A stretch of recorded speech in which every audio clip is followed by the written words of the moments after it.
ابھی بھی صحیح جواب نہیں آیا ہے، ہاتھ لہرا کے کہہ دیجئے انشاءاللہ۔ دنیا چاہتی ہے مدرسے مٹ جائیں، ہم دنیا کو بتانا چاہتے ہیں کفر جتنا زور لگانا چاہے لگا لے، انشاءاللہ مدرسہ بھی باقی رہے گا، عالم دین بھی باقی رہے گا، اور انشاءاللہ طلباء بھی باقی رہیں گے۔ حضرات محترم، آج دنیا کہتی ہے ان مدرسوں سے اللہ کے قرآن کی آواز نہیں گونجنی چاہیے، ان مدرسوں میں صحائی ستہ نہ پڑھائی جائے، ان مدرسوں میں آنے والے طلباء کو دین کا علم نہ دیا جائے، لیکن یاد رکھنا یہ قرآن کی حفاظت اللہ نے اس امت کے ذمہ نہیں لگائی ہے، اس قرآن کی حفاظت اللہ نے خود اپنے ذمہ دی ہے۔ اور آج میں چند لفظوں میں کچھ یوں کہوں، پوری دنیا کو چیلنج کیجئے، تو رات کا حافظ لے کر آئیے، ہم ان کو چیلنج کرتے ہیں، آئیے ہمارے مقابلے پر انجیل کا حافظ لے کر آئیے، ہم ان دیگر مذاہب کے لوگوں سے کہتے ہیں گرد کا حافظ لے کر آئیے، وید کا حافظ لے کر آئیے، زبور کا حافظ لے کر آئیے، رب کعبہ کی قسم قرآن والوں کے مقابلے پر نہیں آ سکتے ہیں، لیکن آج وہ اگر چیلنج کریں خیر المدارس کے مدرسے کو،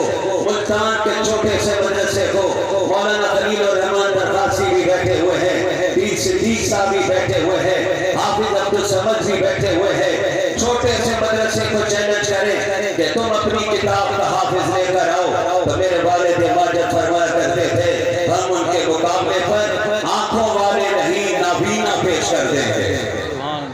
آواز آنی چاہیے سبحان اللہ، ذرا اور آواز آنی چاہیے، نابینا آئیں گے، رمضان آنے والا ہے، رمضان میں مدرسوں کی کھیپ اٹھے گی، آج دنیا کہتی ہے مدرسوں نے ہمیں کیا دیا ہے، میں دنیا کو بتانا چاہتا ہوں مدرسوں نے کن لوگوں کو دیا ہے، مدرسے نے شیوخ دیے ہیں، مدرسے نے حدیث کو استاد دیا ہے، مدرسے نے قرآن کی تفسیر پڑھانے والا استاد دیا ہے، حفاظ دیے ہیں، قراء دیے ہیں، علماء دیے ہیں، اتقیاء دیے ہیں، ابرار دیے ہیں، صلحاء دیے ہیں، جن کی بدولت آج دین حق کا پرچم بلند ہوتا چلا جا رہا ہے، اور انشاءاللہ قیامت کے دن تک بلند ہوتا رہے گا۔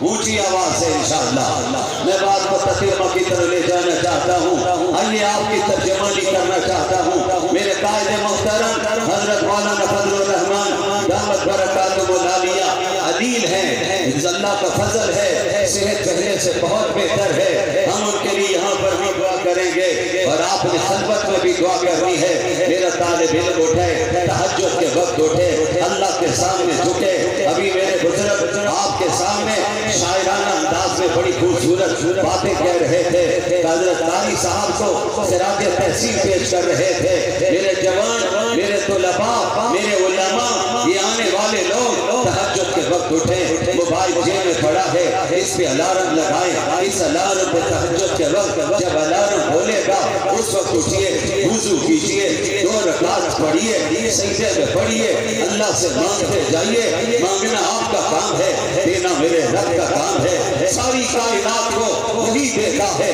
آج یہ علماء میدان میں اترنے والے ہیں، یہ عالم بنے نہیں ہیں، حفاظ میدان میں آ چکے ہیں، یہ حافظ بنے نہیں ہیں، حضرت قاری صاحب کی محنتیں ہیں، علماء کی محنتیں ہیں، اساتذہ کی محنتیں ہیں، صاحبزادہ گرامی قدر دن رات اس میں مصروف عمل ہے، لیکن یاد رکھیے انہیں بھی میرے رب نے چنا ہے، اور انہیں بھی میرے رب نے چنا ہے، انہیں بھی میرے رب نے چنا ہے، یہ میرے اکابر بیٹھے ہوئے ہیں، انہیں بھی میرے رب نے چنا ہے۔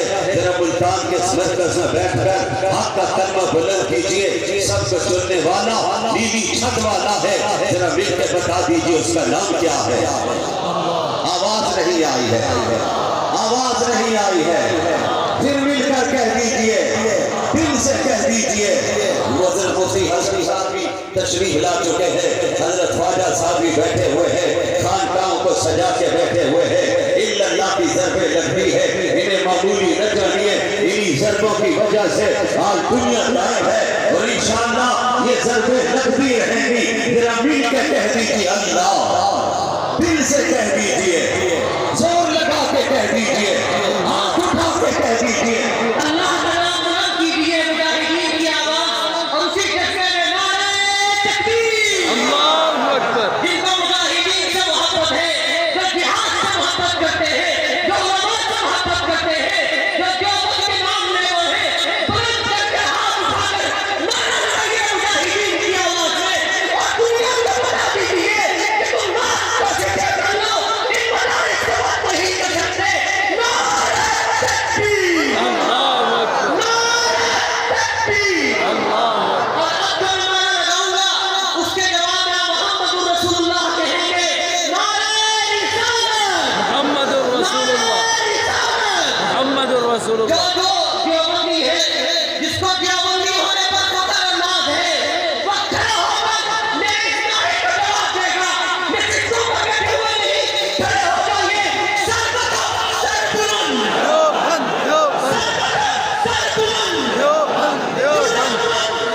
کر دیا، آپ کے جذبات کو زندہ کیا ہے۔ میرے ساتھیوں، میرے نوجوانوں، میں بات کو تتمہ کی طرف لے جانا چاہتا ہوں۔ الہاد کا دور ہے، فتنوں کا دور ہے، فتنے آگے بڑھتے چلے جا رہے ہیں۔ آج ختم نبوت کے خلاف بہت سے محاذ کھلے ہوئے ہیں، لیکن آج ہم خیر المدارس کے پلیٹ فارم پر یہ اعلان کرنا چاہتے ہیں، دو جملے توجہ سے سنیے۔ ہم انشاءاللہ العزیز ختم نبوت کے دشمنوں کا مقابلہ ہر محاذ پر کریں گے۔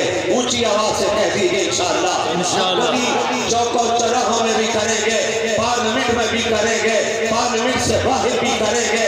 پارلیمنٹ میں اللہ نے دیوبند کا نمائندہ بھیجا ہوا ہے، جسے مولانا فضل الرحمان کہتے ہیں۔ مولانا فضل الرحمان بہادروں کی طرح ڈٹے ہوئے ہیں، مدارس کی جنگ لڑ رہے ہیں۔ مولانا تقی عثمانی میدان عمل میں موجود ہے، مولانا حنیف جالندری میدان عمل میں موجود ہے۔ ہمارے اداروں کے لوگ بھی اس جلسے میں موجود ہیں۔ میں دو جملوں میں بات کہنا چاہتا ہوں، ہم پاکستان کے وفادار ہیں، پاکستان بنانے میں ہمارے اکابر کا کردار ہے۔ پاکستان کا پرچم علامہ شبیر احمد عثمانی نے لہرایا تھا، قرارداد مقاصد وہی لانے والے تھے۔ پاکستان قائم مفکر اسلام مولانا مفتی محمود دینے والے ہیں۔ آج پاکستان قائم بچانے کے لیے مولانا فضل الرحمان میدان میں کھڑے ہیں۔ ہم انشاءاللہ ختم نبوت کی جنگ بھی آخری سانس تک لڑیں گے اور پاکستان کے دشمنوں سے بھی لڑیں گے۔ مجاہدوں کی طرح کہو انشاءاللہ، ہاتھ لہرا کے کہو انشاءاللہ، ہم پاکستان کے دشمنوں سے لڑیں گے۔ دو جملے، آج قرآن جلایا جا رہا ہے، کہاں ہیں امن کے علم بردار، کہاں ہیں انسانیت کے حقوق کا احترام کرنے والے؟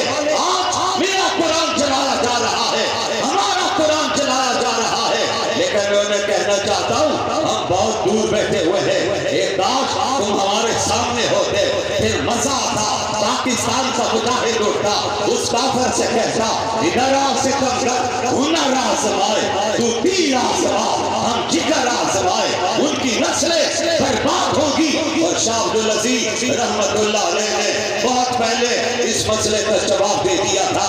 آنے والے نے کہا تھا شاہ جی میں اپنی کتاب اٹھا کے آگ میں پھینک دوں، آپ قرآن کو اٹھا کے پھینک دیجئے۔ شاہ جی شاہ ولی اللہ کے خاندان کا چشم و چراغ کا چشم و چراغ میدان عمل میں کھڑے ہو کے بولتے ہیں، فرمایا تمہاری غیرت تو اجازت دیتی ہے کہ تم اپنی کتاب کو اٹھا کے آگ میں پھینک دو، میری غیرت ایمانی تو اس بات کی اجازت نہیں دیتی کہ میں قرآن کا علی بھی اٹھا کے آگ میں پھینک دوں۔ فرمایا ظالم تو نے فیصلہ کرنا چاہا ہے تو پھر میرا ایمان بولتا ہے کتاب نہیں پھینک دے، جو اپنی کتاب اپنے سینے کے ساتھ باندھ، میں قرآن کو اپنے سینے کے ساتھ باندھوں، تو بھی چلا کے لگا دے، میں بھی چلا کے لگا دوں۔